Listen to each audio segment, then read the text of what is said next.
Hi friends, இன்றைக்கி லஞ்சுக்கு என்ன செஞ்சுருக்கேன் அப்படின்னு பார்த்துலாங்க. சாம்பார் ஏற்கனவே தாளித்து விட்டாச்சு. எண்ணெய் கத்திரிக்காய் குழம்புக்கு தான் தேங்காய் இல்லைன்னு சொல்லி தேங்காய் உடைச்சேங்க. அதில் இருக்கிற தண்ணி எடுத்து நான் ஃப்ரிட்ஜில் வச்சுருவேன். ஆப்பத்துக்கு நம்ம மாவு ஆட்டும் போது தேங்காய் தண்ணி சேர்ந்து ஆட்டும் போது ஆப்பம் சூப்பராக வரும், நல்ல டேஸ்ட்டாகவும் இருக்கும். அதுக்காக தான் நான் எடுத்து ஃப்ரிட்ஜில் வச்சுருவேன். ஏன்னா வரக்காயாக இருக்கிறதுனால தண்ணி கொஞ்சமாக தான் கிடைக்குது, அதனால் 2 நாள் சேர்த்த தண்ணி தான் அது. எண்ணெய் கத்திரிக்காய் குழம்புக்கு இந்த மாதிரி குட்டி குட்டியாக கத்திரிக்காய் இருந்தால் தான் கத்திரிக்காய் குழம்பு சூப்பராக இருக்கும் எண்ணெய்க்காய்க்கு. இன்றைக்கி சிம்பிளான ரெசிபி தான். எண்ணெய் கத்திரிக்காய் குழம்பு, சாம்பாரும் ரசமும் இருக்குது. எல்லாமே செஞ்சு முடித்தாச்சு. கிச்சன் வேலையும் முடிஞ்சிருச்சு. இனி சாப்பிட வேண்டியது தான். காலையில் காய் கடைக்கு போகும்போது காய் வாங்குறப்ப பார்த்திங்கன்னா சக்கரவள்ளி கிழங்கு இருந்துச்சு. அதனால் அதையும் வாங்கிட்டு வந்து வச்சுருந்து எல்லாம் கழுவி எடுத்து வச்சு வேக போட்டுட்டேன்.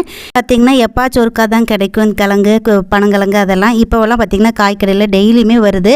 அதனால் நம்ம வாரத்தில் ஒரு 2 நாளைக்கு சேர்த்துக்கலாம் அப்படின்னு சொல்லிட்டு வாங்கிட்டு வந்து வேக வச்சுட்டேங்க. லஞ்ச் எல்லாம் முடிச்சதுக்கப்புறம் ஒரு 4 மணி போல் டீ சாப்பிடும்போது இது சாப்பிட்டுக்குவாங்க. ஆறுனா தான் இதனோட டேஸ்ட் நல்லாயிருக்கும். அதனால தான் இப்போயே வேக வச்சு எடுத்து வச்சாச்சு. இன்றைக்கி விலாக் அவ்வளோதான். நன்றி.